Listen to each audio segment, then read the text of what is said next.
नमो भगवते वासुदेवाय।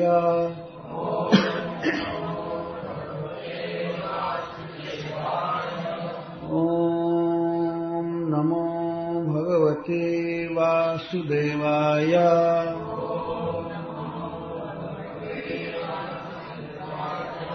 ओम नमो भगवते वासुदेवाय। श्रीशुक उवाच हेमन्ते प्रथमे मासि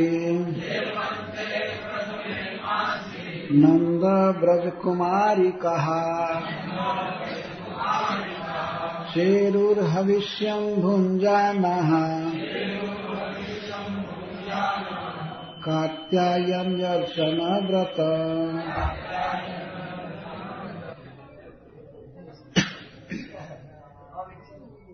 हेमन्ते प्रथमे मासि नंद ब्रजकुमारिकः चेरुर्हविष्यं भुञ्जानः कात्यायनर्चन व्रत। आप्लुत्यां वसिकालिन्द्या जलान्ते चोदिते रुणे कृत्वा प्रतिकृतिं देवीं आनर्चुर्नृपशैकतीम् गन्धैर्माल्यैः सुरभिभिः बलिभिर्धूपदीपकैः उच्चवचैश्चोपहारैः प्रवालफलतण्डुलैः कात्यायनी महामाये महायोगिन्यधीश्वरी नन्दगोपसुतं देवी पतिं मे कुरुते नमः इति मंत्रं जपन्त्यस्ताः पूजां चक्रुः कुमारिकाः। एवं मासं व्रतं चेरुः कुमार्यः कृष्णचेतसः भद्रकालीं समानर्चुः भूयानन्दसुतः पतिः उषस्युत्थाय गोत्रैः स्वैः अन्योन्याबद्धबाहवः कृष्णमुच्चैर्जगुर्यान्त्यः कालिन्द्यां स्नातुमन्वहाम्।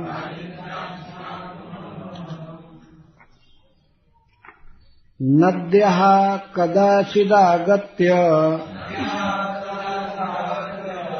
तीरे निक्षिप्य पूर्ववत्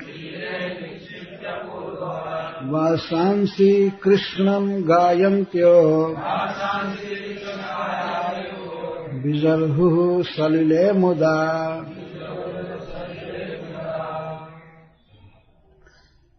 गलत शब्द है, विजर्हुः है। ज में हर्ष उकार नहीं है, ह में विजर्हुः सलिले मुदा।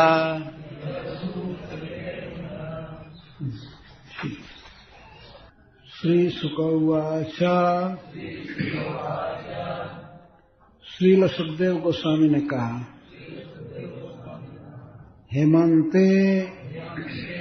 हेमंत ऋतु में प्रथमे मासी प्रथम महीने में मार्गशीर्ष में नंद ब्रज कुमारिका नंद महाराज के ब्रज में रहने वाली कुमारियां चेरुः अनुष्ठान की,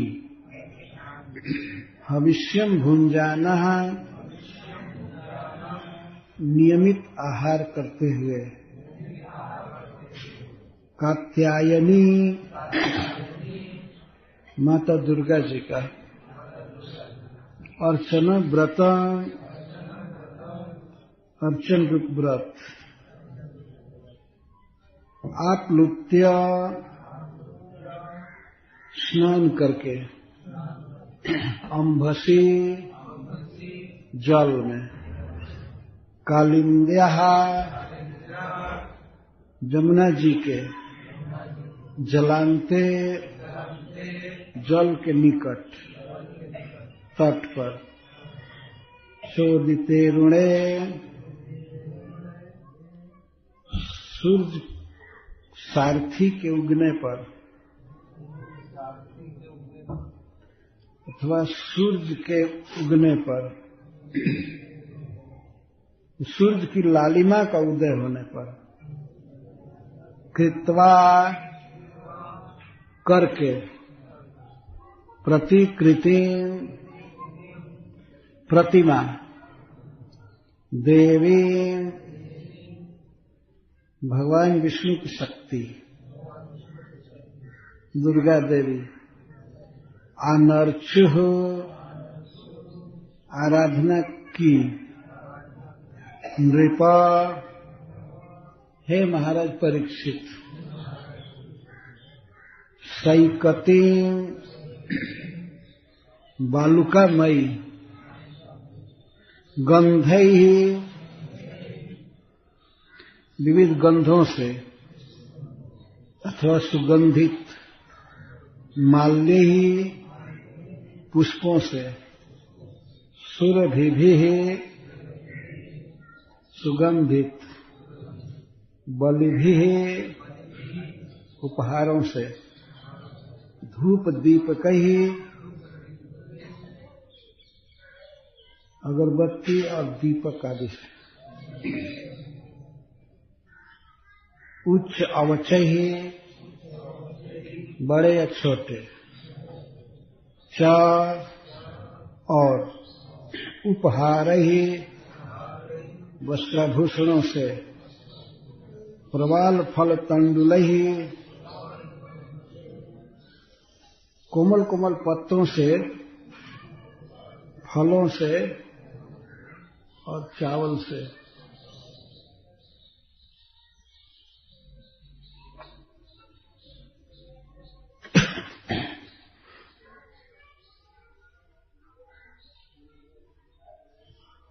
श्रीमद् भागवतम की कथा का क्रम एक बार यहाँ तक आया था। इस स्थान पर इस कथा को भी कहा गया था, लेकिन अति संक्षेप में, इसीलिए यहाँ से प्रारंभ करने की इच्छा हुई। 22वें और 23वें अध्याय की कथा यहाँ पर पूरी की जाएगी। इस 22वें अध्याय में ब्रज के कुमारियों के द्वारा दुर्गा जी के पूजन की कथा है और उनके मनोरथ को भगवान ने पूरा किया। श्रील सुखदेव गोस्वामी महाराज परीक्षित को अनेक बार संबोधन किए हैं। इस प्रसंग में अनेक बार संबोधन किए हैं, तो उसका विशेष महत्व है।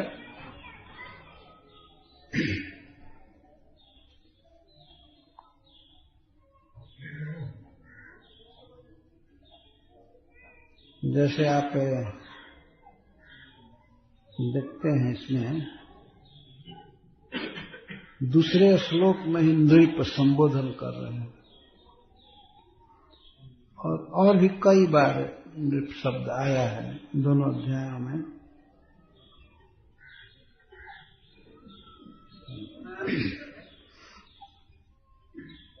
अभी अभी वृंदावन में शरद काल की भगवान की लीला कही गई थी, वेणु गीत। शरद काल के बाद हेमंत काल आता है। शरद ऋतु, हेमंत ऋतु। हेमंत ऋतु के बाद शिशिर ऋतु, और शिशिर के बाद बसंत, ग्रीष्म और प्राग्ञ। इस तरह से हमारे भारतवर्ष में ये 6 ऋतुएं बहुत प्रसिद्ध हैं, 2-2 महीने की। तो यह भी हमारे मन में इच्छा है कि शरदकालीन लीला वृंदावन में कहने का अवसर मिला था, तो अब हेमंतिक लीला कहनी चाहिए। हेमंत ऋतु में जो भगवान की लीला हुई थी।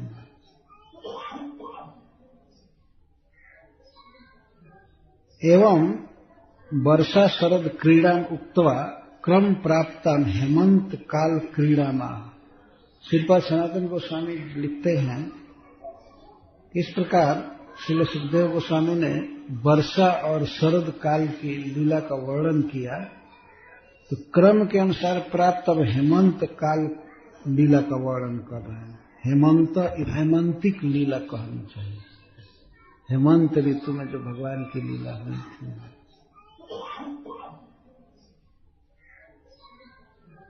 एवं वर्षा शरद क्रीड़ा उक्त्वा क्रम प्राप्ताम हेमंत काल क्रीड़ामा।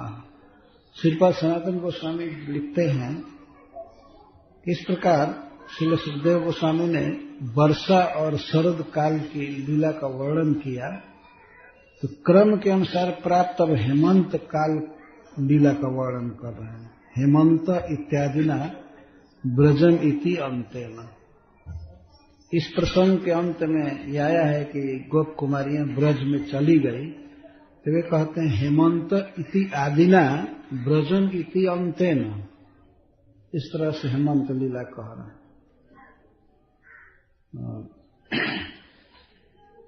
श्रीपाद जीव गोस्वामी जी लिखते हैं, एवं प्रायो ब्रजांतरागतानां व्यूढ़ानां पूर्वानुरागम शरद प्रसंगे वर्णित्वा हेमंत प्रसंगे कुमारीणां पूर्वानुराग प्रक्रिया माह हेमंत इत्यादिना ब्रजन इति अंतेन।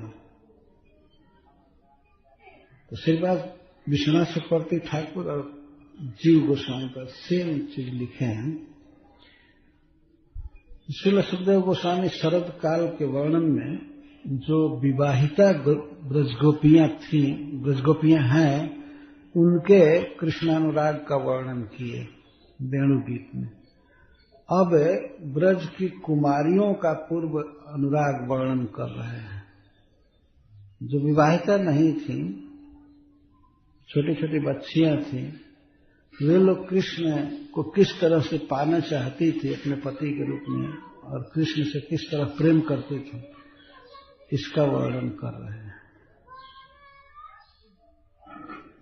तो उसमें मनमोहनी जो राधा रानी का नाम आता है, राधा रानी चिरहरण में नहीं थी।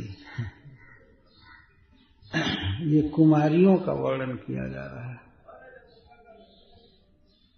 तो इस तरह श्रील सुखदेव गोस्वामी महान सभा में भगवान की लीला को प्रस्तुत कर रहे हैं।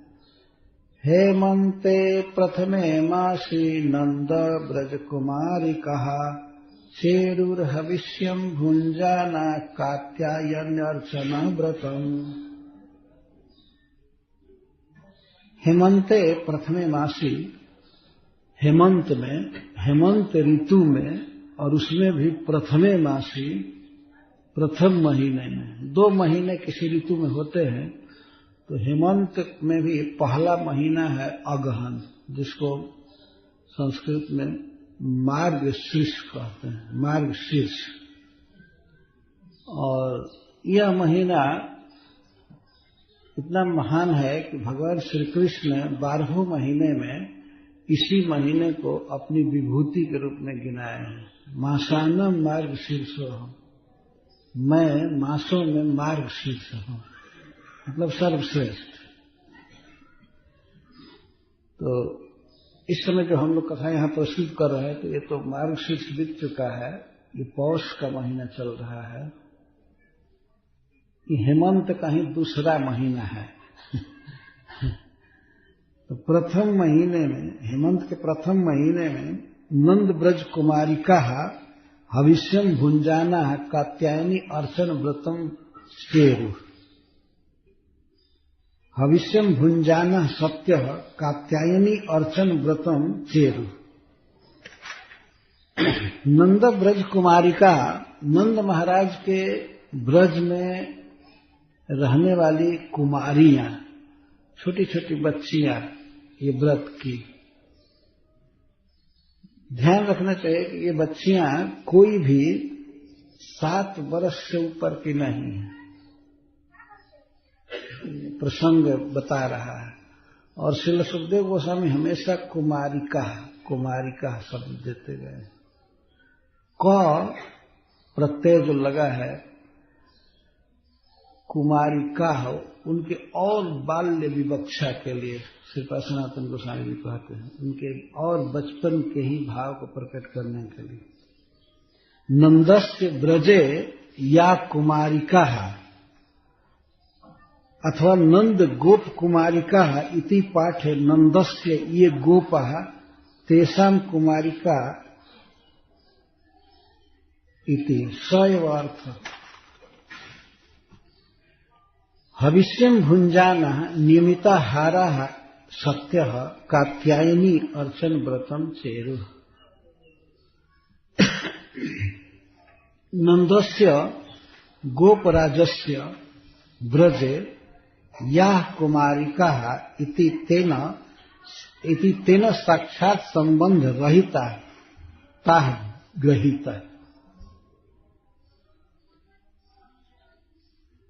यहां पर सुखदेव गोस्वामी यह कह रहे हैं सनातन गोस्वामी के अनुसार कि नंदस्य गोपराजस्य ब्रज या कुमारिका, जो गोपों के राजा हैं नंद महाराज, उनके ब्रज में रहने वाली कुमारियां, इसके द्वारा यह ध्वनित किया जा रहा है कि नंद बाबा के जो साक्षात संबंधी थे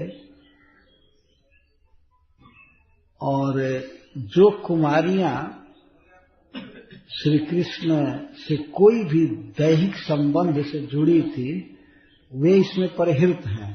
ये गोप कुमारियां नहीं थी। नंद बाबा से जिनका दूर का संबंध था, उन गोपों की कुमारियां व्रत कर रही हैं।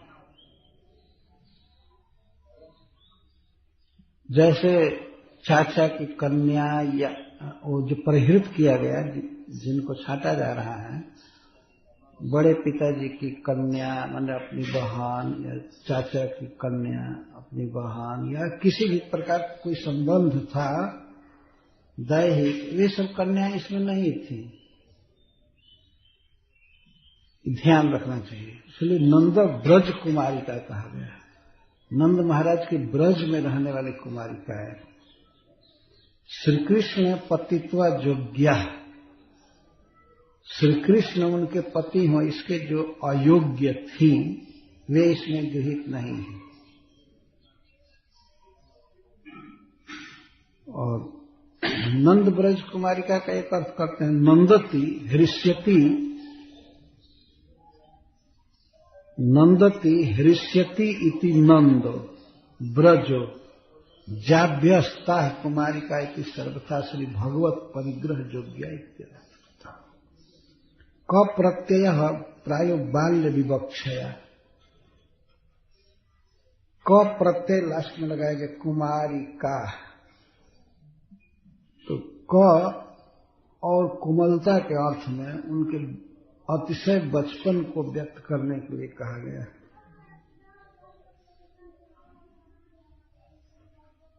श्री भगवत विवाहापेक्षया पित्रान्यत्र विवाह असम्मत्या स्वयं ब्रजेशन प्रति लज्जया तत्प्रसन्नाकरणात्,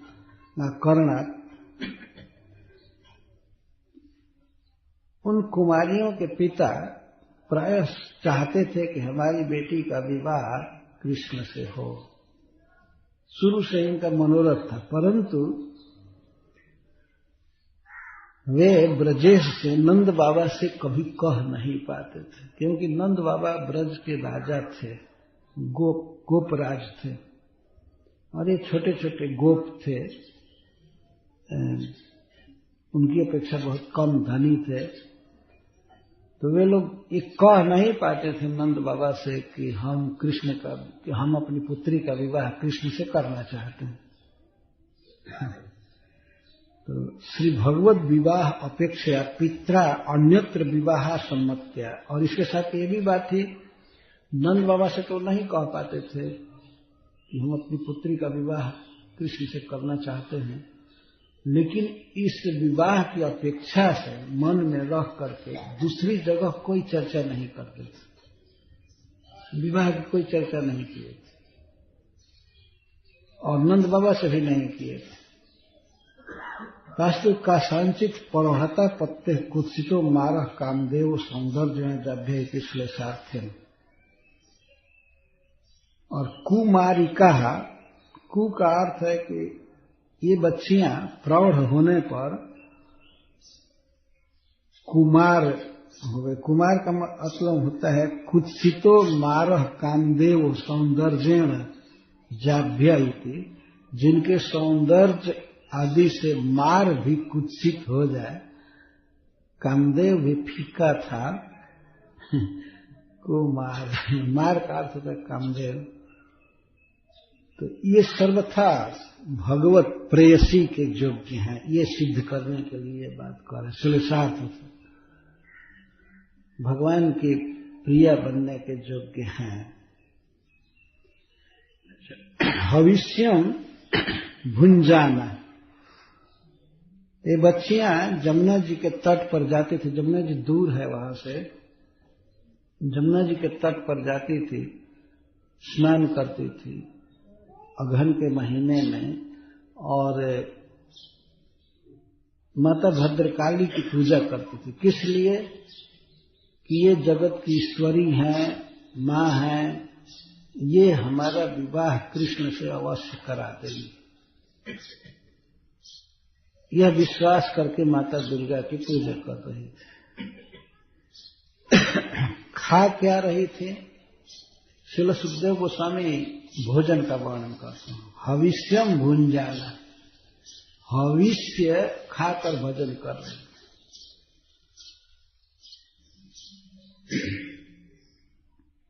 श्रील प्रभुपाद जब प्रचार किए सारी दुनिया में, तो उन्होंने भोजन के विषय में जरूर प्राथमिकता दिया, नो मीट ईटिंग, ऐसा कहा, मांस नहीं खाना। ये तो खैर आदमी बनने के लिए है, परंतु जो लोग वैष्णव हैं, भगवान को पाना चाहते हैं, उनके लिए तो और जरूरी है कि वे भगवान का प्रसाद ही खाएं। कई लोग ऐसा कहते हैं, दूसरे लोग, बहिर्मुख लोग, कि भोजन और भजन से क्या मतलब है? भोजन अपन चलने को अपने ढंग से, और भजन होता रहेगा, ये कैसे हो सकता है? भोजन का संबंध है भजन से। श्री गोप कुमारियां हविष्य खाती थी। हविष्य का अर्थ होता है जिसका हवन किया जा सकता है। अग्नि देवता एक देवता है, जैसे भगवान सूर्य हैं वैसे अग्नि देवता हैं, और अग्नि देवता समस्त देवताओं के, और यहां तक कि भगवान के भी मुख माने जाते हैं। उनमें कुछ हवन किया जाता है तो भगवान इसको ग्रहण करते हैं। तो जो अग्नि में हवन किया जा सके उसको हविष्य कहते हैं, एक पवित्र देवता को देने के लिए। तो अग्नि देवता क्या खाते हैं? अग्नि देवता का मुख्य भोजन है घी, इसके बाद और भी जौ, तिल, गुड़, यही सब खाते हैं। तो हविष्य का अर्थ है कि श्रीपाद जीव गोस्वामी जी लिखते हैं कि हविष्य का अर्थ है मुख्य रूप से घी और दूध। तो कोई अन्न जो हेमंत ऋतु में उत्पन्न हुआ है नया नया, उसको बताते हैं। धान, शीत धान कहते हैं, चावल कभी कभी बना करके खाती थी। बहुत पवित्र, भविष्य का यह अर्थ है बहुत पवित्र भोजन, सात्विक भोजन करके भजन करते थे।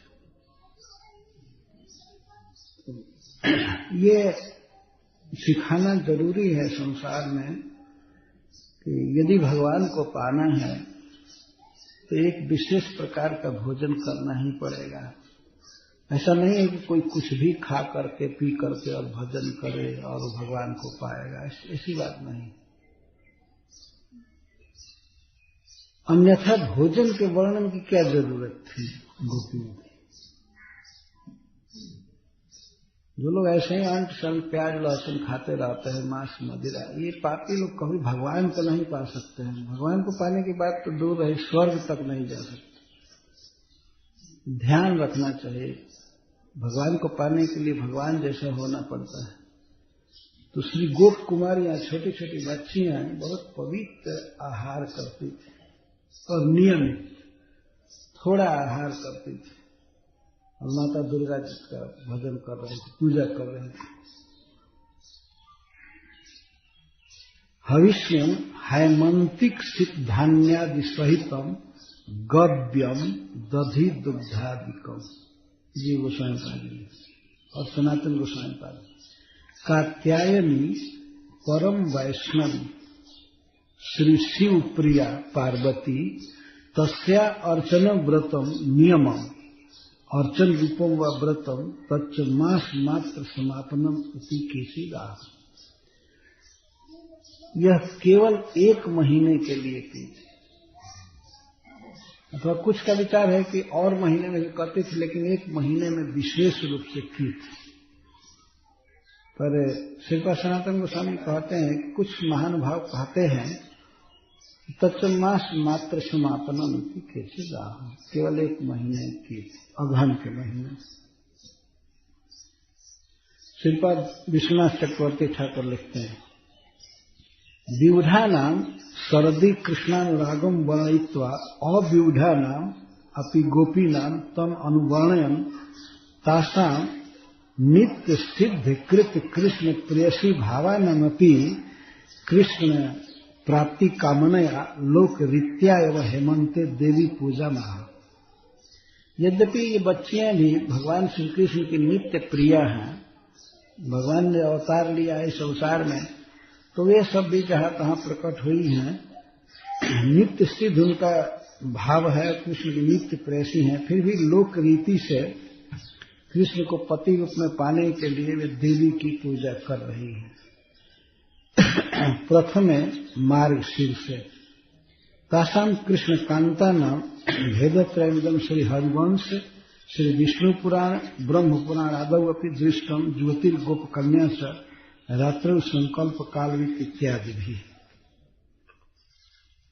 तो भगवान श्री कृष्ण की प्रियाओं में मुख्य रूप से 3 भेद है, जिसको हरिवंश और विष्णु पुराण ब्रह्म पुराण आदि में कहा गया है। तो ये ज्योति नहीं है, ये कुमारियां हैं, ये हमेशा ध्यान रखना चाहिए। पर श्री कृष्ण के प्रति इतना अनुराग है, इतना लुब्ध है, इतना आकर्षण है कि उनको पति रूप में पाने की इनको कामना होने लगी, और इसलिए इतना इतनी बड़ी तपस्या, इतना बड़ा व्रत कर रही है। प्रभु कहे कृष्ण धन, प्रभु कहे सनातन कृष्ण से रतन धन अनेक जतन से मिला। कृष्ण एक ऐसे रत्न है जो बहुत यत्न करने से मिलते हैं। वास्तव में ये जो प्रसंग है गोप कुमारियों का, इससे भक्तों को उत्साह मिलता है और कृष्ण के लिए व्रत उपवास जप जो भी है करने के लिए प्रेरणा मिलती है। जो छोटी छोटी बच्चियां कृष्ण को पति रूप में पाने के लिए इस प्रकार का व्रत कर सकती हैं, जाड़े के शीतल जल में स्नान करना, जप करना, देवी की पूजा करना। असली बात है कि उनका मन कृष्ण ने खींच लिया था पूरी तरह से, तो कृष्ण को पाने के लिए चाहे जो भी तपस्या उठानी पड़े, जो भी कष्ट उठाना पड़े, उसके लिए तैयार। और समाज कोई नहीं उनको कहा था कि तुम पूजा करो, ये करो, लेकिन कृष्ण के प्रति जो व्यक्तिगत उनका राग था वह ये व्रत करने के लिए बाध्य किया था। हम व्रत कर रहे थे। कात्यायनी अर्चना व्रतम चेव। श्री हरि श्री जी लिखते हैं कि देवो वा देवी वा पूज्य कतमोपि न तत्र विशेषम फलम एकम ईशपाद प्रसाद एवेति सर्वतो ध्येय। इस प्रसंग से सीखना चाहिए कि पूजा आप किसी की भी कीजिए, इसमें कोई विशेष बात नहीं है, किसी की भी की जा सकती है। देवता हो या देवी हो वो पूज्य है, पर फलम एकम ईश प्रसाद। फल यही चाहना चाहिए कि भगवान कृष्ण प्रसन्न हो, बाकी किसी की भी पूजा करें। फल कृष्ण प्रसन्न हो, कृष्ण हमें मिले, इसके लिए चाहे कोई भी देवी हो देवता हो पूजा की जाती है। तो श्री गोप कुमारियां कृष्ण को पाने के लिए देवी जी की पूजा कर रही है। एक प्रश्न होगा कि ठीक है, तब देवी पूजा तो कर रही हैं, तो देवताओं का क्यों तिरस्कार की, देवताओं की क्यों नहीं पूजा की? एक से एक बड़े देवता हैं, जैसे भगवान शिव हैं, नारायण हैं, इनकी पूजा क्यों नहीं की है? क्यों देवी की पूजा कर रही है? तो इस पर बिहारी सूर्य कहते हैं, भव्य प्रदाहि बहवो भुवि संति यद्यप आत्तास्तथापि कतमो पिनमातृतुल्य जानन्त इत्थम अपरानपहाय देवान आनर्ष इष्ट वरदान जन्मातरम वा। ऐसा लगता है, हरिश्री जी कहते हैं कि इस संसार में देखा जाता है कि भव्य प्रदा ही बहव, इस संसार में बहुत से अपने संबंधी हैं और बड़े बड़े देवता भी हैं, खासकर संबंधियों में भव्य प्रदा ही बहवा, बहुत बहुत लोग हैं जो बहुत देते हैं किसी को, लेकिन विचार करके देखा जाए तो कोई भी मां के समान नहीं है किसी को देने में। और वो भी कन्या के लिए, बच्ची के लिए जितनी चिंता मां करती है और उसको अच्छे घर में चाहती है कि जाए, इसका विवाह हो, सुखी रहे, तो मां जितना प्रेम करती है उतना कोई नहीं करता है, चाहे बच्ची के लिए चाहे किसी के लिए भी। व्याप्ता आपता तथापि कतमो पिन मातृतुल्य है, कोई भी है लेकिन मां के समान नहीं है। इस बात को जान करके गोप कुमारियों ने ये सोचा कि मां की ही पैरवी करनी चाहिए, मां की ही पूजा करनी चाहिए। उनको कृष्ण को पाना था, इसलिए वो अन्य देवताओं की परवाह नहीं की, मां की ही पूजा की। जानंत इत्थम अपरान अपहाय देवान आनर्ष इष्ट वरदान जन्मातरंगा। इष्ट वरदान जो अपनी इच्छा के अनुसार वर देती हैं, ऐसे माता दुर्गा की ही पूजा किया, मां की ही पूजा की। ये स्वाभाविक उत्प्रेक्षा है वास्तव में। क्यों मां की पूजा की है देवताओं को छोड़कर? तो ये तो संसार में सर्वत्र देखा जाता है, विशेष करके भारतवर्ष में हम लोगों का अनुभव है कि वास्तव में किसी व्यक्ति के लिए मां के समान वरद कोई नहीं होता है। तो इसलिए वे भद्रकाली की पूजा कर रही। हमेशा इस बात पर ध्यान रखना चाहिए कि कृष्ण को पाने की ऐसी अदम्य लालसा है उनके मन में, इसके लिए मां से निहोरा कर रही, पूजा कर रही है। हरिश्री जी कहते हैं कि पूजा किसी की भी की जा सकती है, पर उद्देश्य यही होना चाहिए कि कृष्ण हमको ले लें, कृष्ण प्रसन्न हो।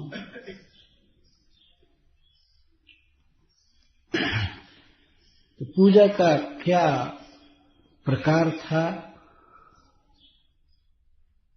उसका वर्णन करते हुए सुखदेव गोस्वामी कहते हैं, आप्लुत्याम्भसि कालिन्द्या जलान्ते चोदितेऽनुने कृत्वा प्रतिकृतिं देवीम् आनर्षुर्नृपशैकतिम् तासाम् तादृशीम् अनुराग चेष्टां दर्शयन् तच्चिकीर्षुन् जनानपि बोधयन् तत्प्रकारमेव आह आप्लुत्य इति। श्रीपाद सनातन गोस्वामी जी उपक्रम में लिखते हैं कि गोप कुमारियों की अनुराग चेष्टा जैसी थी उसको दिखाते हुए और इसको करने के इच्छुक अगर दूसरे लोग हों तो उनको भी सिखाने के लिए सुखदेव गोस्वामी इस पूजा का प्रकार बता रहे हैं। गोप कुमारियों को दुर्गा जी की पूजा करने से भगवान श्री कृष्ण मिल गए तो अन्य भक्तों को भी इच्छा होगी जरूर, कैसी पूजा है, क्या है, मैं भी करूंगा तो कृष्ण मिलेंगे। तो इसलिए उन भक्तों को भी एक प्रकार से सिखाने के लिए इस पूजा विधि का वर्णन कर रहे हैं। हे नृप, हे महाराज परीक्षित, अरुणे उदित सूर्य सारथौ उदयम प्राप्त सथी। सूर्य सारथी के उदय होने पर, सूर्य भगवान के उगने से पहले जो उनका एक लाल लाल प्रकाश उदित होता है भोर में ही, तो उसको उनके सारथी का प्रकाश कहते हैं। सूर्य पीछे रहते हैं, सारथी आगे रहते हैं, उनका नाम भी अरुण है वास्तव में। भगवान सूर्य के सारथी का नाम है अरुण, और वो अजीब ढंग के हैं। वो पूरे दोनों शरीर, दोनों पैर से लंगड़े हैं सारथी। रथ चलाते हैं, रथ चलाने में तो पैर की कोई खास जरूरत है नहीं, और सूर्य की तरफ दृष्टि रखते हैं। आगे रथ चलाते हैं तो आगे दृष्टि नहीं रखते हैं, भगवान सूर्य की तरफ देखते रहते और रथ चलाते हैं। उनको अरुण कहते हैं, अथवा अरुण का अर्थ होता है अरुणिमा। सूर्योदय से पहले ललाई जो आकाश में फैलती है उसको अरुणिमा कहते हैं। इसका अर्थ है कि बिल्कुल भोर में अरुणे उदित कालिंद्या अंभसी आप्लुत्य, सूर्य के उगने से पहले श्री जमुना जी के जल में आप्लुत्य स्नान करके जलांते कालिंद्या एवं जलस्य अंते अद्यापि घटवासिनी देवी नामना प्रसिद्ध ब्रज घटे। श्रीपाद सनातन गोस्वामी कहते आज भी वह स्थान है जिसको वहां की देवी को घटवासिनी देवी कहते हैं। घट का अर्थ घाट, घाटवासिनी, घटवासिनी देवी उस ब्रज घट पर आज भी हैं, प्रसिद्ध हैं, वहीं पर पूजा करती थी। तो अब वो देवी नहीं है, लेकिन उसी स्मृति में देवी रखा गया है। जलांते, जमुना जी के जल के निकट सैकतिम प्रतिकृतिम कृत्वा, सिकता से सैकती कहते हैं, सैकती बालुकामयी प्रतिमा कृत्वा, बना करके और स्थापना करके। वो एक ही दिन में बिगड़ भी जाता था। बालू की प्रतिमा तो रुकेगी नहीं, अगर सूखेगी और हवा भी लगेगा तो भर गिर जाएगा, लेकिन वो रोज रोज बनाती थी। कई गोप कुमारियां थी, तो बालू, आप तो जानते हैं कि सूखी बालू में भी अगर पानी डाला जाए तो थोड़ी देर के लिए वो ठोस हो जाता है। तो जलांते वो जल के निकट ही बना रहे थे, इसीलिए प्रतिमा बनाने में सुविधा हो और स्नान भी वहां करना है। तो कोई तुरंत शेर बना देती थी, शेरा वाली माँ, और कोई कुछ, कोई त्रिशूल, कोई कुछ ऐसे बना करके इसकी पूजा करती थी, बनाती थी और स्थापना भी करती थी। सैकतिम प्रतिकृतिम कृत्वा, सुरभि भी ही दोनों श्लोकों का अन्वय है। तो पूजा करती थी माता दुर्गा की। कैसे करती थी? सुरभि भी गंध माल्य, सुरभि भी, सुरभि इस सभी चीज का विशेषण है। सुगंधित गंधों से, माल्यों से, पुष्पों से, बलि भी, वस्त्र भूषणादि उपहार है, उनमें भी कोई सुगंध होगी, कुछ न कुछ सेंट लगा होगा, जो भी होगा, तो उनके लिए भी सुरभि भी शब्द का प्रयोग है। अथवा बलि भी का अर्थ है कि माता दुर्गा जी के लिए घर से बना करके भोग ले जाती थी प्रसाद, जैसे हलवा चाहे कोई चीज, तो उस सुरभि भी वो सुगंधित था, बहुत सुवास आती थी। स्वाद तो उसमें था ही और सुगंध भी। उच्चावचोपहार है, और उत्तम मध्यम अन्य भी प्रकार के उपहार दुर्गा जी को चढ़ाती थी।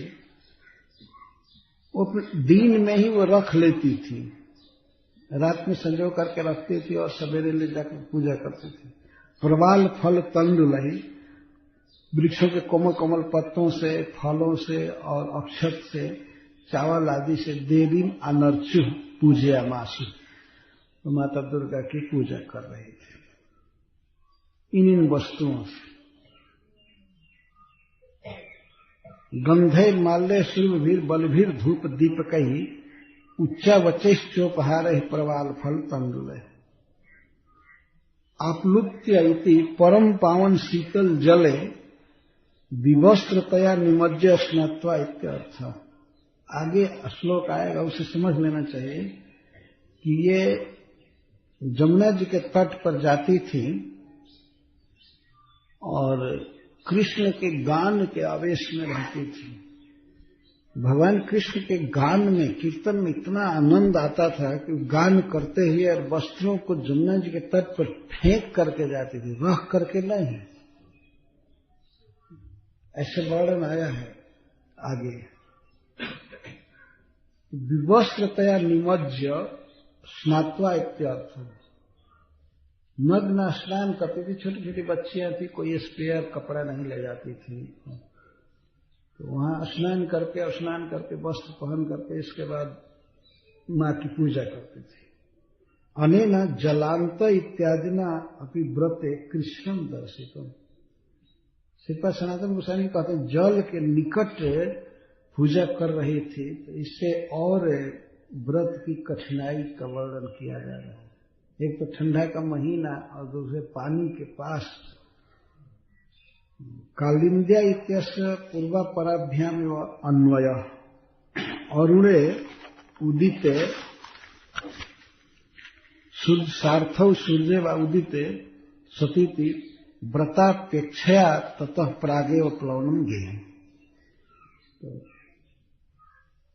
व्रत की अपेक्षा से कि हमारा व्रत अच्छी तरह से पूरा हो, और खास करके प्लवनम स्नान जो करती थी निर्वस्त्र, उसके लिए ये सूर्य के और अरुण के उगने से पहले ही चली जाती थी, ऐसा समझना चाहिए। सैकती बालुका मयी प्रतिकृति प्रतिमा कृत्वा अचिरात कामित विशेष संसिद्ध है। शीघ्र ही हमारी अभिलाषा पूरी हो, इसके लिए माता दुर्गा की प्रतिमा बनाकर पूजा करती थी। तो पूजा तो ऐसे भी की जा सकती है, आदमी मन से या जहां तहां संकल्प करके करे, पर मूर्ति बना करके क्यों पूजा करती थी? इस पर श्रीपाद सनातन गोस्वामी कहते हैं कि अचिरात कामित विशेष संसिद्ध है, शीघ्र ही हमारी कामना पूरी हो, इसके लिए मूर्ति बनाकर पूजा कर रही थी।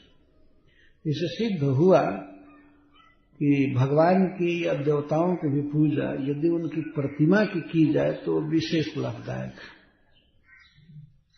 अन्यथा आज की दुनिया में तो बस सभी ब्रह्मवादी हो गए और सब भगवान व्यापक है, कुछ नहीं करते हैं।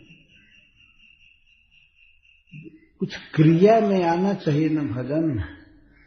प्रतिमा होती है तो आदमी प्रतिमा का श्रृंगार करता है, भोग लगाता है, करता है।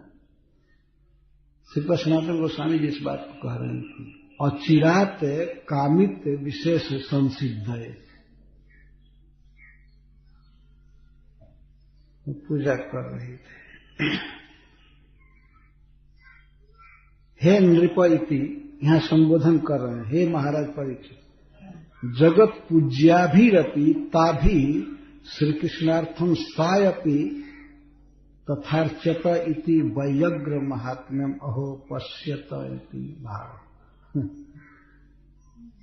श्री गोप कुमारियां जगत पूज्या हैं। श्री दुर्गा जी, गंगा जी आदि की द्वारा भी पूज्य हैं, फिर भी कृष्ण प्राप्ति के लिए उनकी पूजा कर रही हैं जिनके द्वारा वे स्वयं पूज्य हैं। दुर्गा जी की पूजा कर रही है।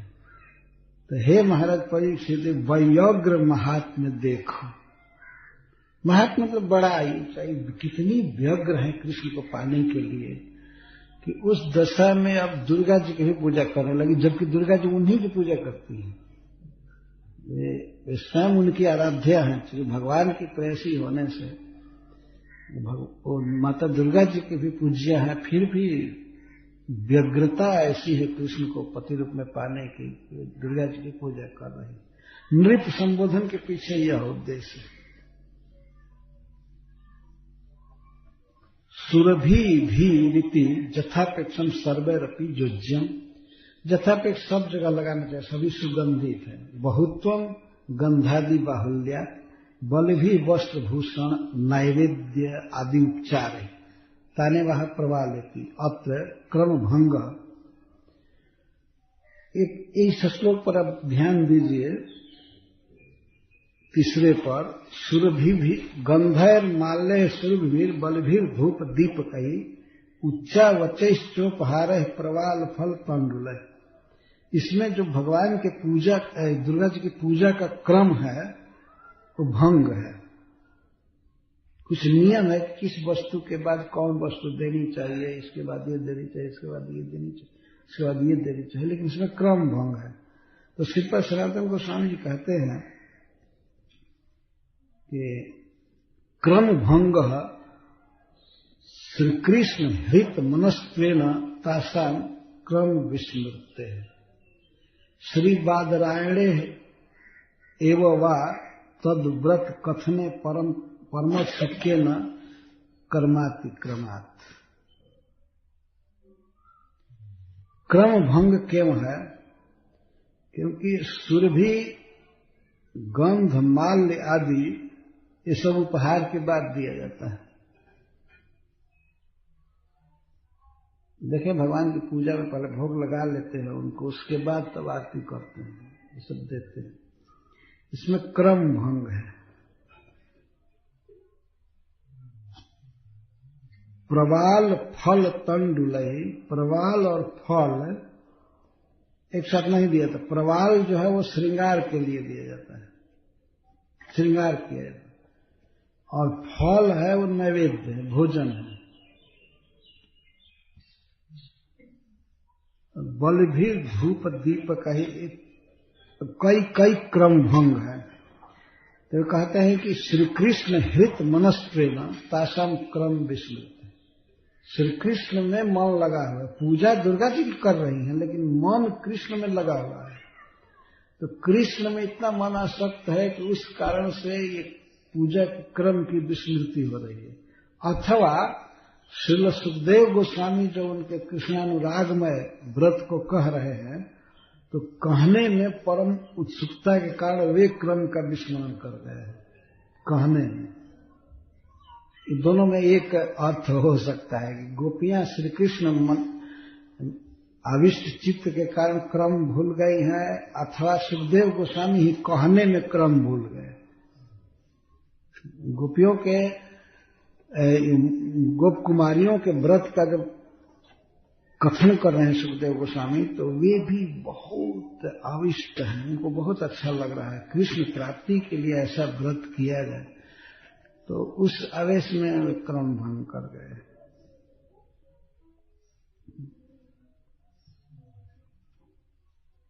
इसके साथ ये तो पूजा कर रही थी, और पूजा के साथ साथ माता दुर्गा जी से अपने मन का भाव निवेदन कर रही हैं, उनके गुणों को गाते हुए।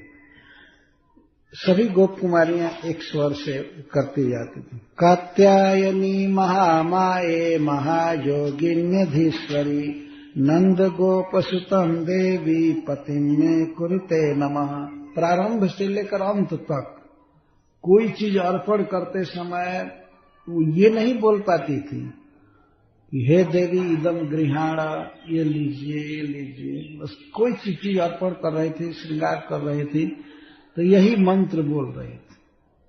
कात्यायनी महामाये महायोगी। सभी गोप कुमारियां एक स्वर से करती जाती थी। कात्यायनी महामाये महायोगिन्यधीश्वरी नंद गोपसुतम देवी पतिं मे कुरुते नमः। प्रारंभ से लेकर अंत तक कोई चीज अर्पण करते समय वो ये नहीं बोल पाती थी कि हे देवी इदम गृहाणा, ये लीजिए। बस कोई चीज अर्पण कर रही थी, श्रृंगार कर रही थी, तो यही मंत्र बोल रहे थे। कात्यायनी महामाये महायोगिन्यधीश्वरी नंद गोपसुतम देवी पतिं मे कुरुते नमः इति मंत्रम जपन्त्यस्ताः पूजां चक्रुः कुमारिकाः। ऊपर के जो दो लाइन हैं, यह है मूल श्लोक, जिसमें आधे श्लोक में माता दुर्गा जी के सामर्थ्य का वर्णन कर रहे हैं कि आप सब कुछ करने में समर्थ हैं, और आधे में अपना मनोरथ व्यक्त कर रही हैं। फिर भी सुखदेव गोस्वामी कहते हैं कि इति मंत्रम जपन्त्यस्ताः पूजां चक्रुः कुमारिका, ये मंत्र जप रही थी। कात्यायनी, हे कात्यायनी, हे महामाये, हे महायोगिनी, हे अधीश्वरी और हे देवी। इतना मां से निहोरा कर रही हैं।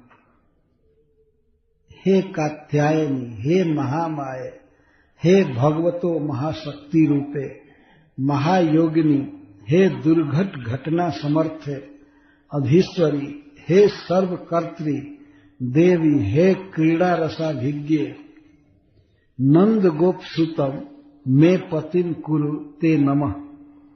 नंद महाराज के पुत्र को हमारा पति बना दीजिए। ते नमः, हम आपको नमस्कार कर रहे हैं, मैं आपको नमस्कार करती हूं।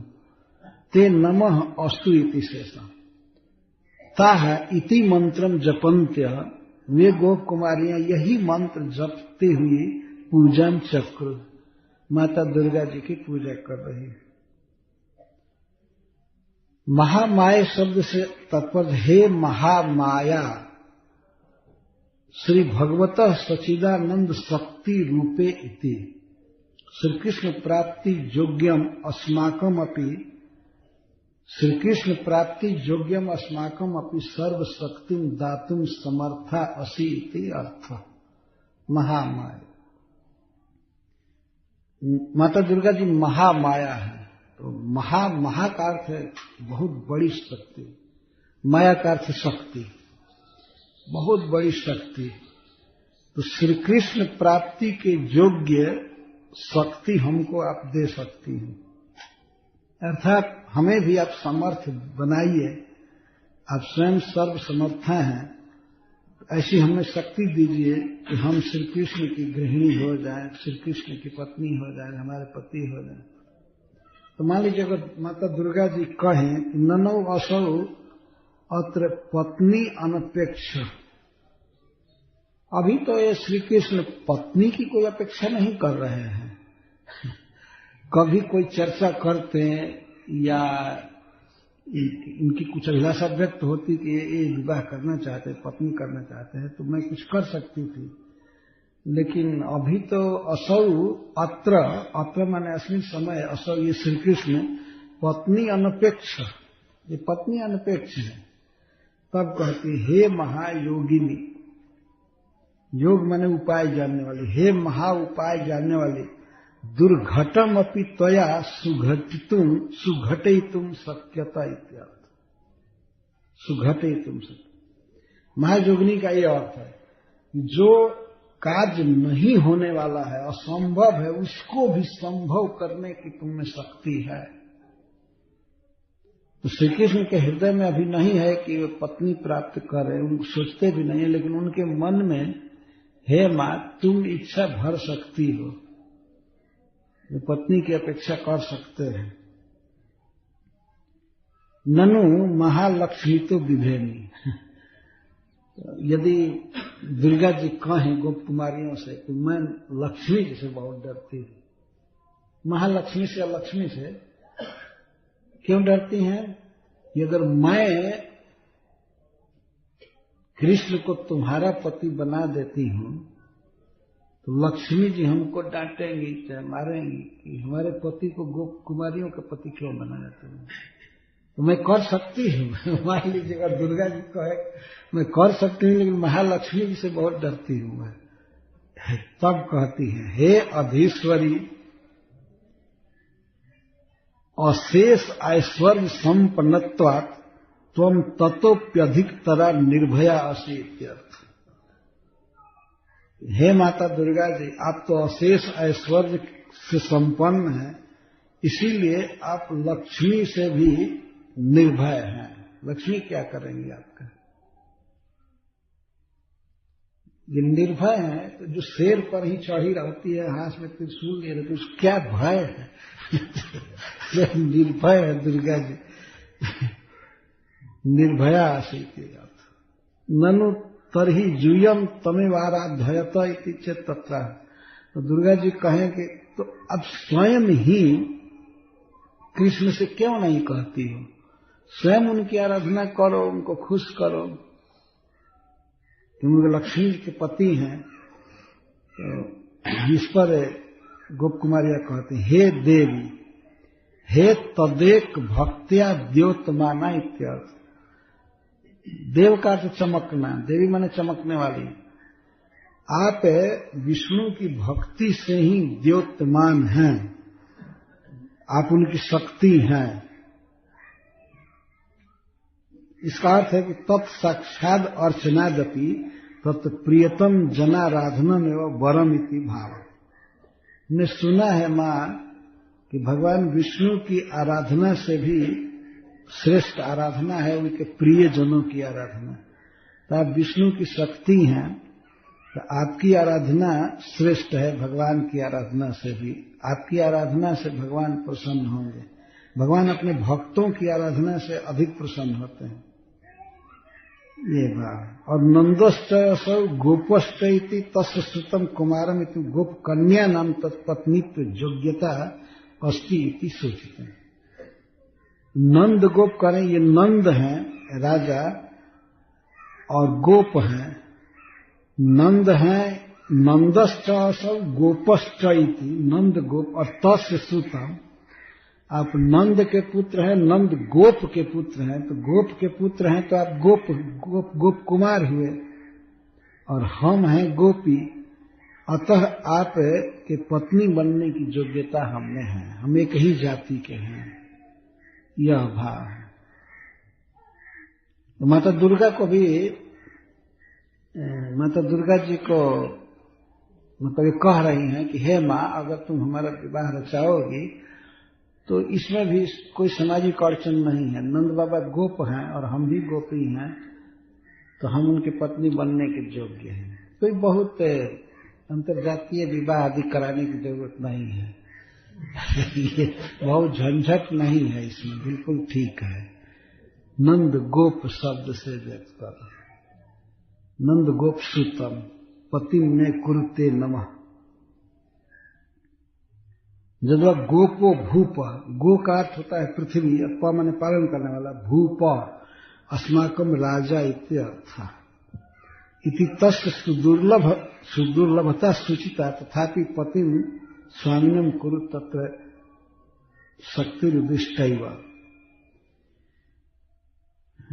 यद्यपि ये दुर्लभ हैं, राजा के पुत्र हैं, फिर भी आप इस दुर्घट स्थिति को सुघट कर सकती हैं। यद्वानंदस्य गोपसुतमिति तस्य गोपवेश क्रीड़ा गोपीना मनोहरतया पतित्वेन प्रार्थनया कारण। अथवा नंद गोपसुतम का एक यह भी अर्थ है कि गोप वेश में जो श्री कृष्ण की क्रीड़ा है हम गोपियों के लिए परम मनोहर है, यही पतित्व में प्रार्थना का कारण। हम इसीलिए प्रार्थना कर रहे हैं कि आप उनको हम हमारा पति बना दीजिए। तथा सदैव तादृशत्व प्रकटनमप्यभीष्टम में मम इति शापंत भयन तत्परिहारार्थम। प्रत्येकम सर्वा एव स्वचित्तांतः प्रार्थयन्त्यः इति ऊह्यम्। तो प्रार्थना में मंत्र में हम वयम शब्द का प्रयोग क्यों नहीं कर रहे हैं? मे का अर्थ है मम, मेरा पति बना दीजिए। प्रत्येक कुमारी अपने मन में इसी भाव को रह करके बोल रही है। अतः इनमें कोई शपथ में भाव भी नहीं है, प्रत्येक इसी मंत्र को बोल रहे हैं। एक वचन में मंत्र है लेकिन सब बोल रहे हैं। जब महामुनि श्री नारदादि दृष्टो एवं प्राचीनो मंत्र, अथवा ये मंत्र कोई गोपी का बनाया हुआ नहीं है, ये पहले से ही अनादिकाल से मंत्र है जिसको श्री नारद जी आदि ने कहा है, तो इसको वे जप रहे हैं।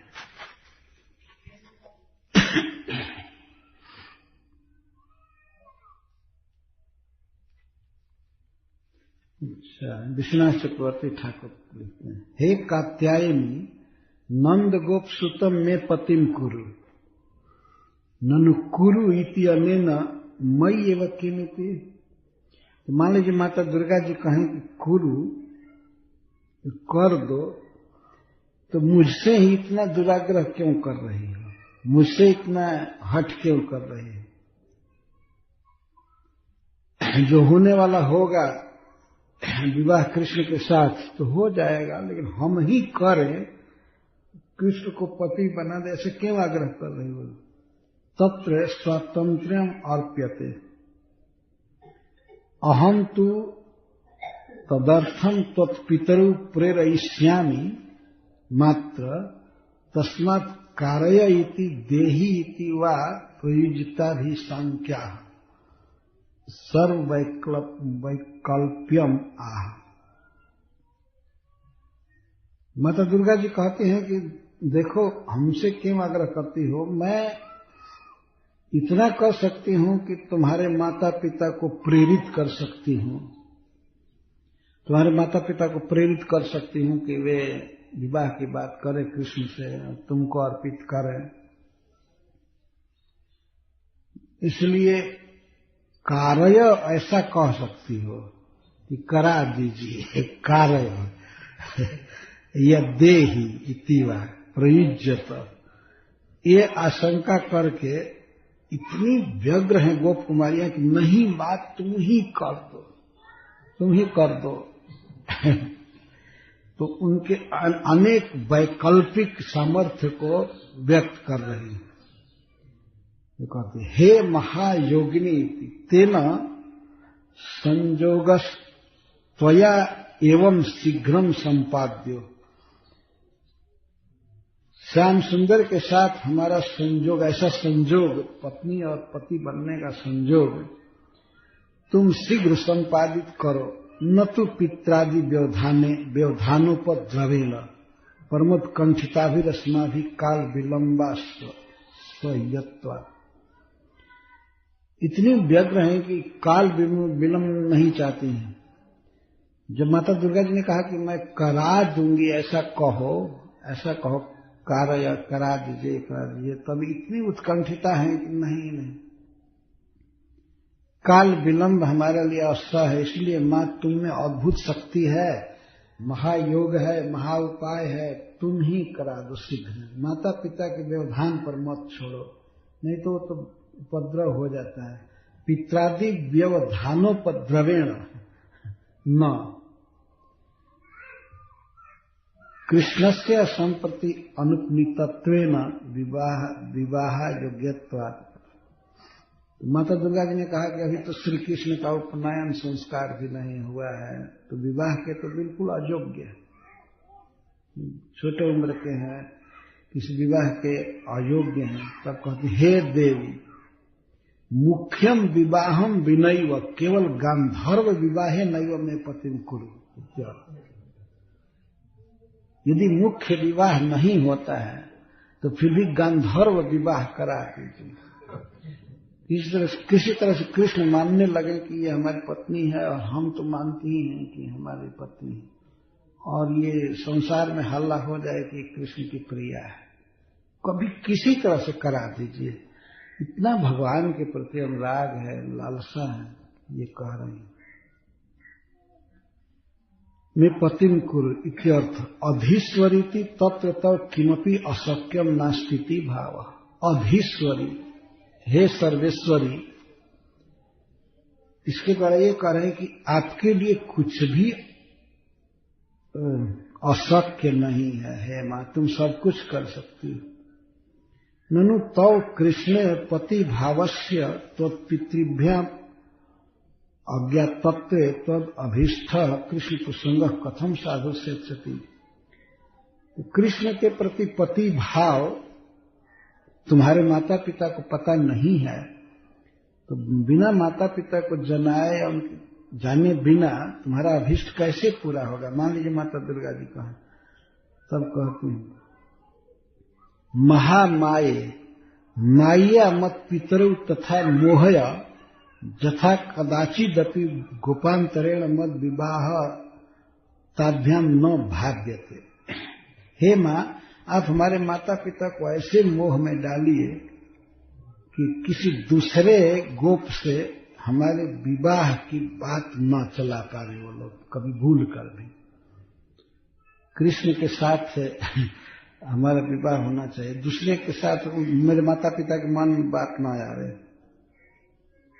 ऐसे मोह में डालिए उनको। महामाया शब्द से, माया का अर्थ मोहिनी शक्ति। कृष्णांग संग रहस्यम च न च ज्ञातुम शक्यते।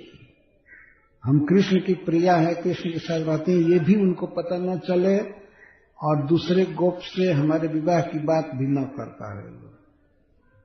ठीक है, इतना तो कर सकती ना। जब तो दिव्यति क्रीडति देवयति क्रीड़यतीति व देवी सचासौ पतिश्चयति ताम तादृशं पतित्वं विवाहं विनैव सिद्ध्यति मम गोपांतर व्यूढ़त्वे न कापी क्षतिरति भाव। अथवा हे मां, यदि हमारा विवाह लोक दृष्टि से हो भी जाता है किसी गोप से, तो इससे कोई क्षति नहीं होगी। तंतादृशम पतित्व विवाहम बिना, लेकिन कृष्ण हमारे पति हैं, यह तुम कर दो, तुम्हारे द्वारा अनुमोदित होना चाहिए, दुनिया जाने या न जाने। ये परकिया भाव की बात विश्वनाथ चक्रवर्ती ठाकुर जी कर रहे हैं। तुम पति बना दो कृष्ण को हमारा, और दुनिया समझे या न समझे कोई क्षति की बात नहीं, तुम इसको ठीक कर दो। कि माँ दुर्गा तो जानेगी कि ये कृष्ण की प्रेयसी है, कृष्ण पति है, तो बस इतना ही काफी है। अगर दूसरे के साथ विवाह होता भी है तो विवाह होने दो, लेकिन पति हमारे कृष्ण हैं, ऐसा करो। यही मंत्र जपती रहती थी जितना देर पूजा चलती थी। इति मंत्रम जपंत्यस्तः पूजन चक्रू कुमारिका। ये कुमारियां माता दुर्गा जी की पूजा कर रही थी और मंत्र जप रही थी कृष्ण प्राप्ति का, और मन में केवल कृष्ण उदित रहते थे, कृष्ण चेतसः। ये आगे भी बात आएगी। एवं मासं व्रतं चेरुः कुमार्यः कृष्ण चेतसः भद्रकालीं समानर्चुर्भूयानंदसुतः पतिः। कृष्ण चेतसः, कृष्णे चेतः जासंताः कुमार्यः एवं मासं व्याप्य व्रतं चेरु नंदसुतः पतिः भूयात् इति संकल्प च भद्रकालीं समानर्चुर पूजयामास।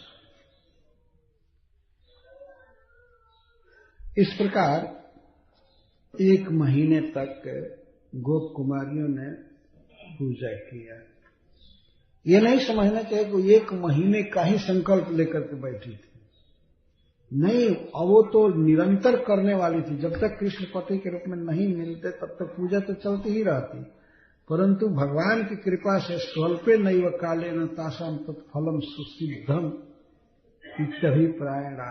पर सुखदेव गोस्वामी कहते हैं केवल एक महीने में ही पूजा की संसिद्धि मिल गई उनको।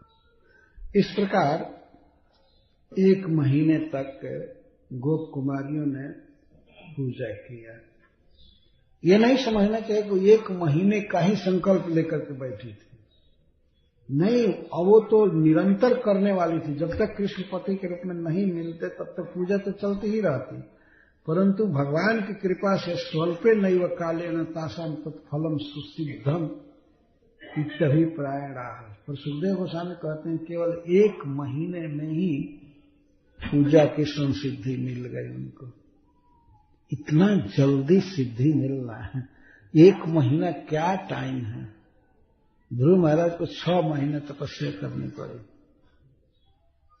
पर गोप कुमारियों को केवल 1 महीना है। केवल 1 महीने तक कठिन व्रत करना पड़ा और कृष्ण मिल गए। एसम एवं मासम व्रतम चेत, 1 महीने तक ही। कुमार्य कृष्ण चेतसा, दुर्गा जी की शक्ति पर विश्वास था, लेकिन मन प्रियतम श्याम सुंदर में ही लगा था। चिंतन रात दिन उनका ही होता था। वैसे वो अपने उपाय में थी, मां को प्रसन्न करके और किसी भी तरह से उनकी कृपा से कृष्ण हमें पति मिल जाए, विश्वास था, पर मन कृष्ण में ही लगा था।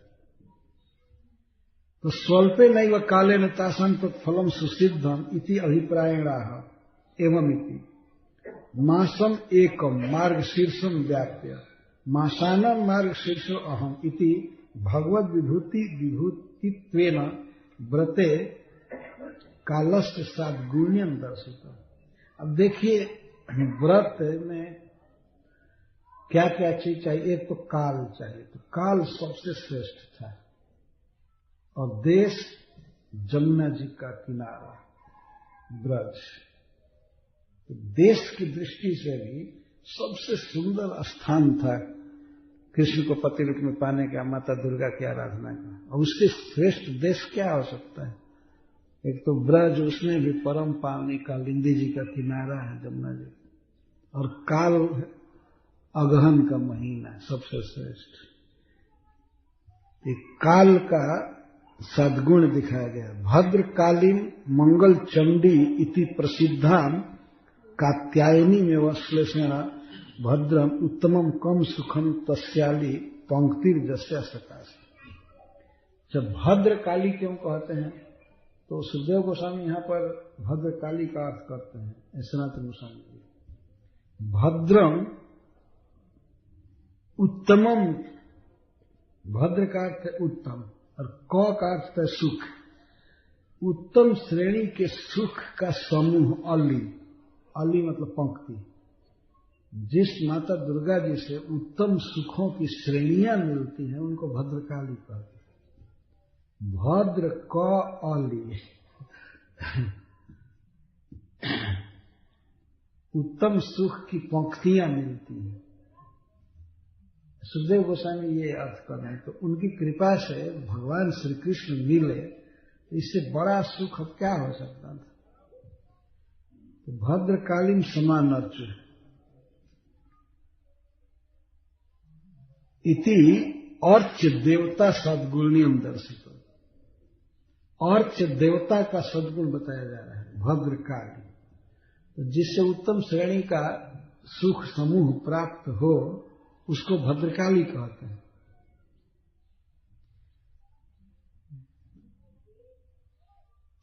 माता दुर्गा जी की कृपा से कृष्ण मिले, ये सबसे उत्तम सुख है। तो अक्षय देवता की पूजा की, सम्यक नित्यम नियम रक्षा पूर्वक यथा विधि अनर्चु, समानर्चु का अर्थ सम्यक अनर्चु, ठीक तरह से पूजा की, नियम पालन में कोई ढिलाई नहीं की। 1 महीने तक नियम पूर्वक नियम की रक्षा करते हुए ही माता दुर्गा की पूजा की। कृष्णे साक्षात सर्वेश्वरे चेतो जासाम इति तस्या समर्चने भी कृष्णार्चनम एवं अभिप्रेतम। माता दुर्गा की पूजा कर रही थी गोप कुमारियां, पर मन कहाँ लगा था? साक्षात सर्वेश्वरेश्वर श्री कृष्ण में। इसके द्वारा ये भी विधि बताई जा रही है कि चाहे पूजा किसी की भी करे, मन भगवान में रखना चाहिए, मन से किसी का चिंतन नहीं करना चाहिए। मयि एव मनाधस्व। तो एक प्रकार से मां दुर्गा की पूजा भी कृष्ण की पूजा ही मान ली गई। और यह भी प्रमाण है कि माता दुर्गा जी प्रसन्न हुई, पर आया कौन वर देने के लिए? स्वयं श्री कृष्ण आए। माता जी ने प्रकट होकर के कुछ नहीं कहा। वह दुर्गा जी की आराधना वास्तव में कृष्ण की आराधना थी, इसी से तो बल वर देने के लिए स्वयं कृष्ण आए। ये आगे के श्लोक में, आगे प्रसंग में बताया जाएगा। पूजा हुई दुर्गा जी की, आए श्री कृष्ण स्वयं भगवान वर देने के लिए, और प्रकट वर दिए। आगामी शरद काल की रात्रियों में हमारे साथ तुम्हारा विहार होगा, मैं तुम्हें पति रूप में प्राप्त हूं। इस तरह से भगवान ने स्पष्ट कहा। 1 महीने की पूजा सफल हो गई। और अतएव अग्रे वरदानाय श्रीकृष्णस्य एव आगमनम बक्ष्यति यद्वा कृष्ण चेतस्त्वेन मनसः परम शुद्धि उक्ता। कृष्ण में जिसका मन लगा हुआ है पूरा पूरा, तो उसके मन की शुद्धि भी एक प्रकार से व्यक्त की जा रही है, परम शुद्ध मन। किंवा स्वतः एवं कृष्ण चेतस्ता विशेषतः भूयानंद सुतः पति इति भद्रकालीन समानर्चुदित्येवं व्रतस्य परम सद्गुण्य उक्तिया अचिरात सम्यक फल सिद्धि अभिप्रेता। तो कृष्ण में मन लगा, हमेशा कृष्ण को पति रूप में चाहती थी। भूयानंद सुतः पति, विशेष करके दुर्गा जी की पूजा करते समय बार बार कहा करती थी, सोचा करती थी, तो और कृष्ण में मन समाविष्ट था। तो इससे ये सिद्ध हुआ। सुखदेव गोस्वामी ये कह रहे हैं कि व्रत बहुत अच्छा पूरा हुआ और इसीलिए सम्यक सिद्धि हुई। अथवा कृष्ण चेतसः का एक और अर्थ है। ये प्रश्न होता है कि श्री कृष्ण इतने दुर्लभ है। मान लीजिए माता दुर्गा जी कहें कि बेटी कृष्ण बहुत दुर्लभ है, उनको पति रूप में पाना बहुत कठिन कार्य है, ऐसा क्यों कहती है? तो गोपियों की तरफ से सुखदेव गोस्वामी बोल रहे हैं कि कृष्ण चेत, उनका चित्त कृष्ण में लगा हुआ था, इसलिए वो दुर्लभ अदुर्लभ जोग या जोग का विचार ही नहीं कर रही थी। लालसा इतनी हावी थी उनके चित्त पर कि वे चाहती थी कि कृष्ण हमारे पति हो सकते हैं या नहीं हो सकते, तुम योग्य पत्नी हो या नहीं हो, इसका विचार ही नहीं रहा। कृष्ण चेतसः, विचार का उदय ही नहीं हुआ। कृष्ण इतने दुर्लभ हैं। ऐसा प्रेमार्थी उक्ति तत्दाढ़ व्रत सन्निष्ठा बोधनार्थ।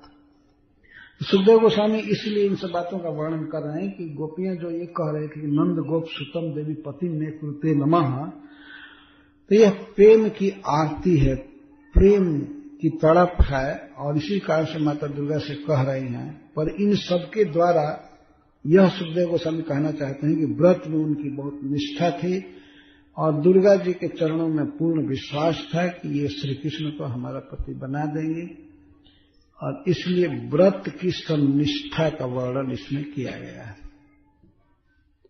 नंद सूतः पति भूयादिति संकल्प्य इति शेष। नंद महाराज के पुत्र हमारे पति बने, यही संकल्प करके वे पूजा कर रहे थे। इसीलिए हम पूजा 2 बार कही गई। पहले भी आपने सुना और इस श्लोक में फिर कहते हैं, भद्रकालीन समानर से भूयानंद सुतः पति।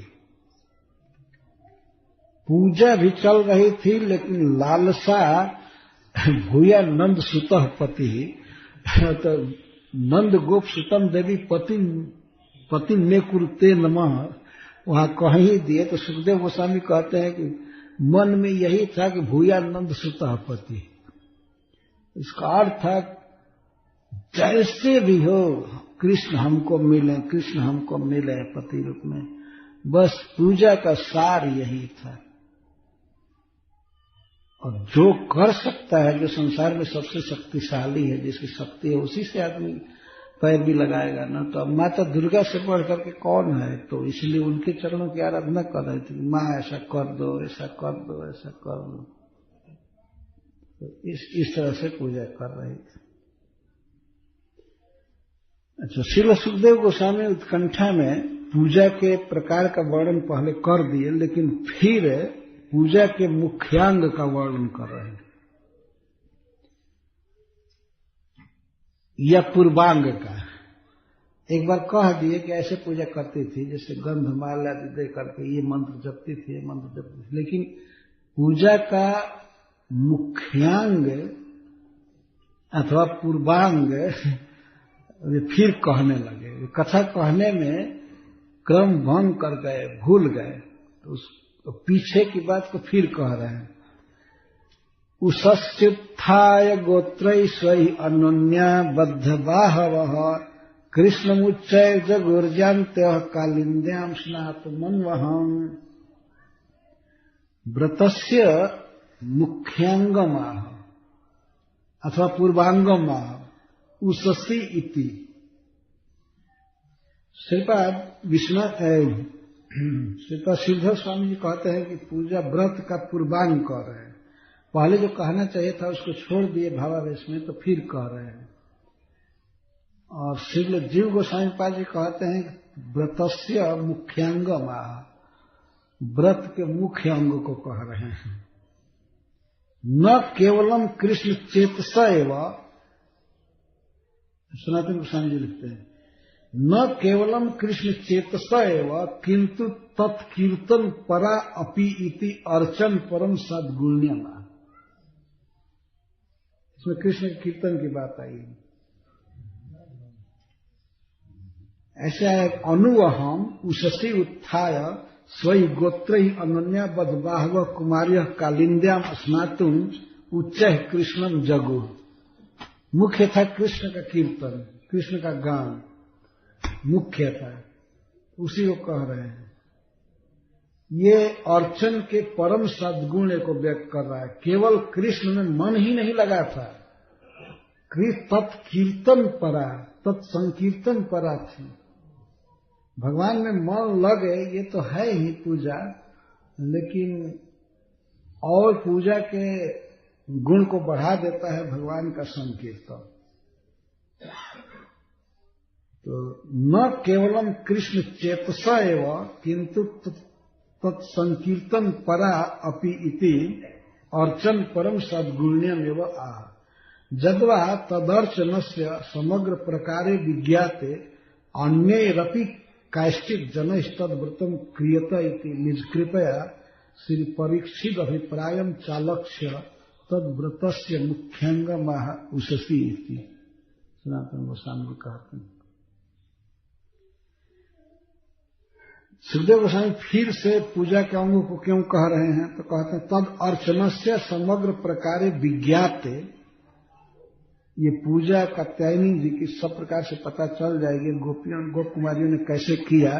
तो अन्य हिरपि कैश्चित जन तद्व्रतम क्रियता, अन्य के द्वारा भी किया जा सकता है। तो महाराज परीक्षित के अभिप्राय को जान करके जरा इसको और विस्तार से कहिए। निज कृपया श्री परीक्षित अभिप्रायम च आलक्ष्य तद्व्रतस्य मुख्यांगम आह उससे श्री सनातन। अथवा प्रेमणा विस्मृतम अपि पुनः तासाम अनुराग परिपाटीमयम व्रत पूर्वांगम स्मरण आह उससे। आप लोग पढ़ रहे हैं तो देखते हैं कि एक बात जो क्रम से कह रहे थे उसको अब पूरा कर दिए तो फिर कह रहे हैं। तो श्रीपद जीव गोस्वामी जी कहते हैं प्रेमणा विस्मृतम अपि पुनः तासाम अनुराग परिपाटीमयम। प्रेम में सुखदेव गोस्वामी भूल गए थे एक बात कहना, उसको फिर कह रहे हैं पूर्वांग। अनुअहम प्रतिदिनम उषसी प्रत्युषे उत्थाय, गोप कुमारियां प्रतिदिन उषा काल में ही जग जाती थी। उत्थाय स्वई गोत्र ही, गोत्र का अर्थ है नाम, और उनके नामों से अयि धन्य कुत्रासी किमिति विलंब से इति एवं आहुता किंवा स्वई वर्ग ही सह, अपने अपने वर्ग के साथ अथवा अपनी सखियों के साथ उनका नाम लेकर के पुकारती थी और रात में चलती थी भोर में। अनुन्या बद्ध बाहव, अनुन्यम आबद्धा गृहीता बाहव पाणय जाभि परस्परम गृहीत पाणय इत्यर्थ। कुमार जो हम कालिंद्याम जमुनायाम स्नातु जानते, तो सखियों का नाम लेकर के बुलाती थी, चलो चलो उठो। अनु अहम इति व जोज्यम, स्नान करने के लिए जाती थी तो जाते समय उच्च कृष्णम जगु, उच्च स्वर से कृष्ण के विषय में गाती रहती थी। कृष्ण का सौंदर्य या कृष्ण की कोई ब्रज विषयक लीला, कृष्ण की लीलाएं भी प्रसिद्ध रहती थी, ब्रज में फैली रहती थी, तो लीलाएं गाती थी, नाम गाती थी, गुण गाती थी, एक दूसरे से बाह मिला करके चलती थी। जमुना जी थोड़े दूर पड़ती थी तो वहां गांव से चल करके जमुना जी तक जाती थी, गाती रहती थी। स्नान करते समय भी गाती रहती थी। प्रत्युषे एवं उत्थाय इति दूरे श्री जमुनायाम सूर्योदयात् प्राग एवं स्नानार्थम स्वगोत्र ही अनुन्यम तत्व नाम भी आहूय इत्यर्थ। अनुन्यम बद्धा दृढ़ गृहीता बाहव जाभीता, रात्रि के शेष में अभी अंधकार रहता था, पथ में स्खलन का भय रहता था, अथवा कृष्ण संकीर्तन के प्रेम महामोह में गिरने की संभावना रहती थी। प्रेम से शरीर विशुद्ध हो जाता था, आनंद की मूर्छा आ सकती थी, तो इसलिए अनुन्या बद्ध बाहव, एक दूसरे को पकड़ करके चलती थी गाते हुए, अथवा अन्योन्य स्नेह विशेषाद्वा, यह एक दूसरे के स्नेह से एक दूसरे का बाह पकड़ करके चलती थी।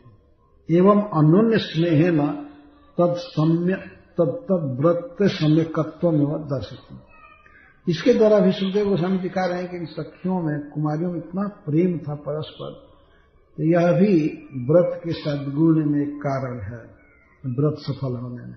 उच्च ही सर्वासाम एकत्र सम्मेलनार्थम गानावेश विशेषणवा, उच्च स्वर से गाती थी सखियों को एक साथ करने के लिए, अथवा गान के आवेश विशेष से उच्च स्वर से गाती।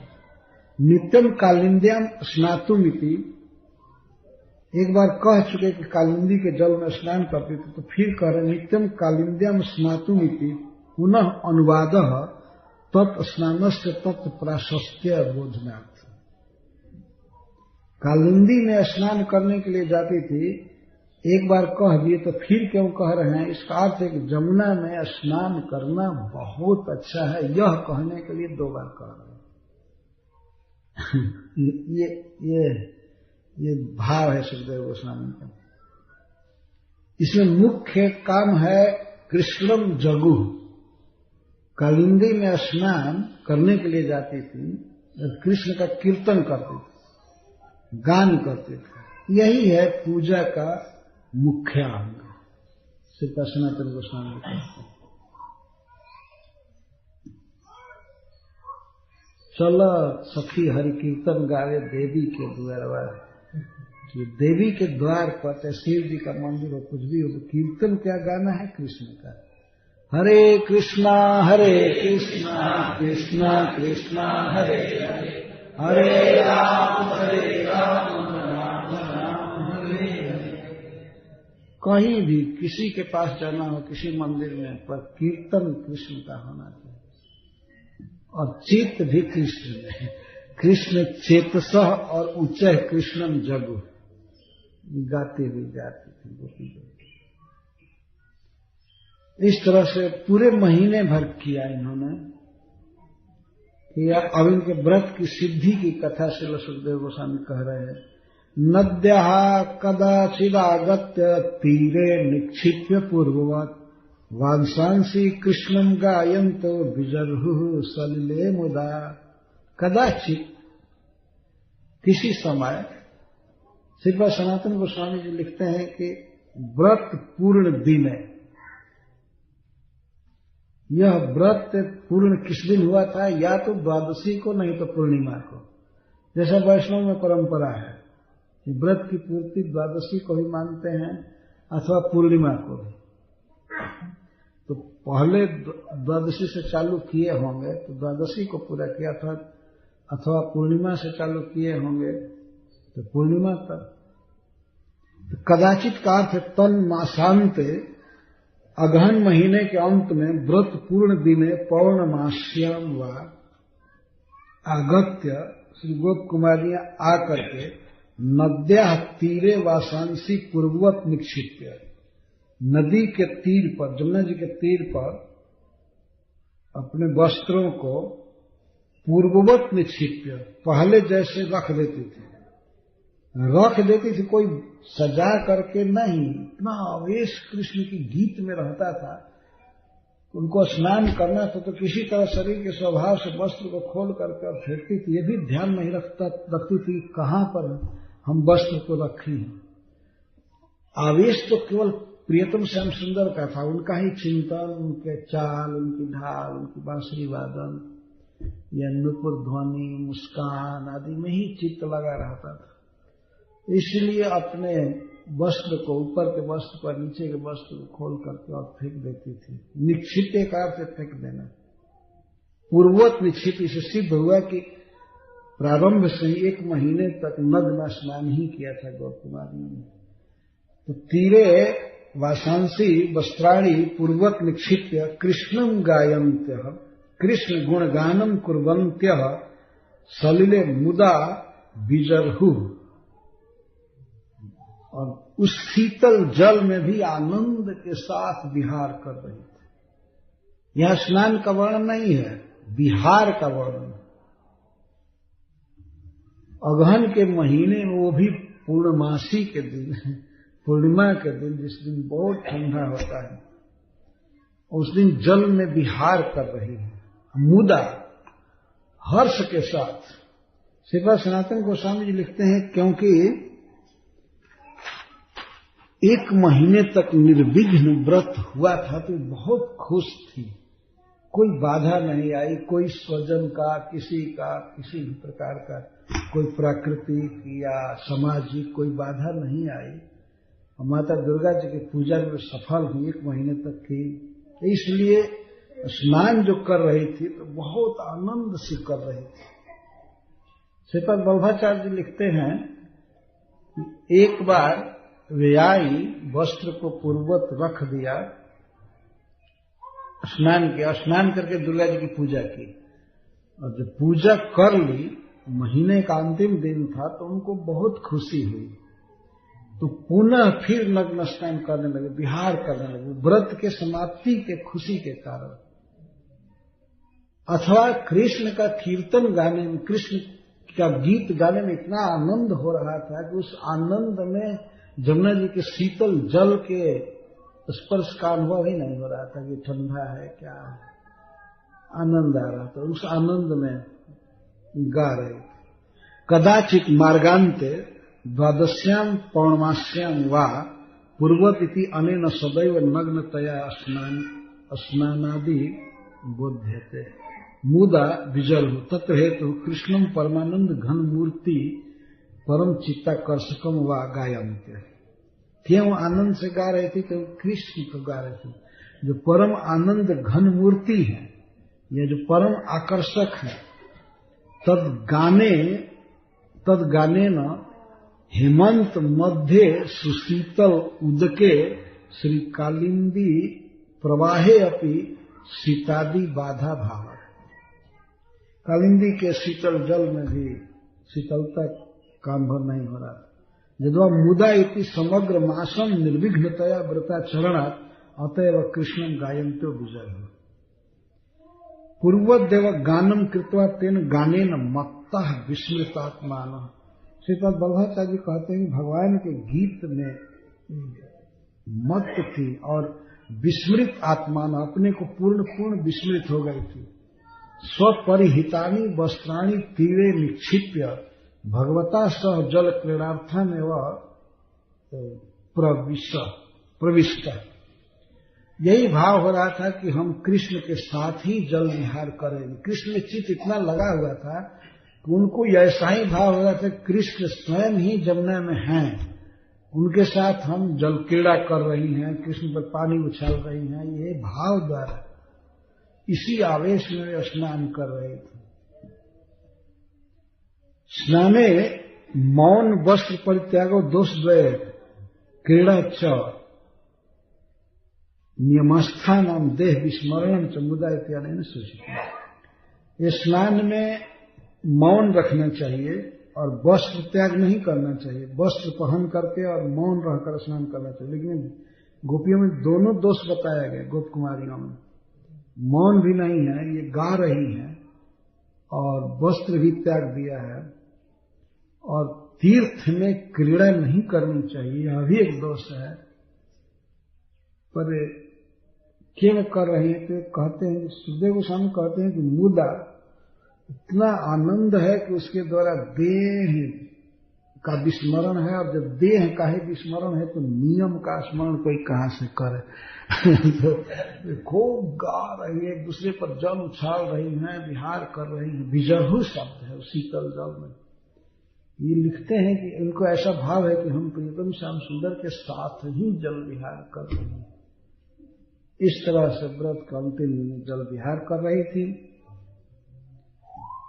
और उसी समय भगवान अपने छोटे छोटे 4 सखाओं के साथ आए। और छोटे छोटे 4 बच्चे थे जिनके प्रसिद्ध सखा में नहीं थे। वो श्रील विश्वनाथ चक्रवर्ती ठाकुर लिखते हैं, प्राय वे बिना वस्त्र के ही वो बच्चे गाय चराने चले जाते थे कृष्ण के साथ रहने के लिए। मना किया तो मत चलो, लेकिन हम लोग पीछे से चलते थे तो कोई कंधे पर टांग लेते थे। 3 बरस 4 बरस के बच्चे थे, 5 बरस के, तो उनको, और वो कृष्ण के बिना नहीं रह पाते थे, इसीलिए दूसरे गोप लोग उनको कभी कंधे पर टांगते थे, कभी कुछ जाते थे गाय। उस दिन श्री कृष्ण उन्हीं 4 के लिए, छोटे छोटे लड़के थे, और जाकर के गोप कुमारियों के चीर का हरण किए।